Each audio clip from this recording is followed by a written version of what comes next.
Shocking results. Aleia Hobbs wins 100 meters. Jackson second. Fraser Pryce and Thompson Herah did not start. Track and field fans, I am still dumbfounded at this one. The much anticipated women's 100 meters at the Lausanne Diamond League was a total shock today. In Jamaica, there is a saying that bad luck worse than OBEAH. And boy, I tell you, it was all bad luck for Jamaica today.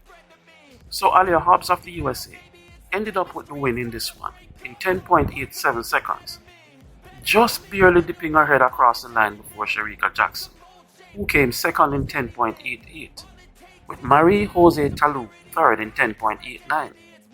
Now here how the bad luck thing go for Jamaica. It started when Shelly Ann Fraser Pryce suffered an injury doing warm-ups before taking to the track for the big race, so she was not in the race at all. Then after the remaining athletes, including Shericka Jackson and Elaine Thompson Herah, took to the track and faced the starter, Shericka got moved ever so slightly and the starter had to make them stand up. For a while I thought they were going to disqualify Shericka, but luckily that didn't happen. So after they got back into their blocks and ready again, Elaine got false start. She fly out of the blocks and the officials gave her the walking papers, a red card. So can you imagine? Two of Jamaica's sprint queens out.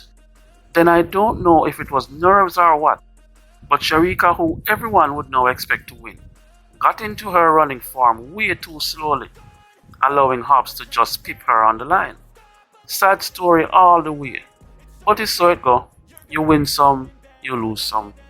And false starts occur to the best of athletes. So you three Jamaican ladies, just wheel and come again. There's going to be more races before the season ends, and everybody knows you three are the best in the world. And Shelly, I do hope you're okay.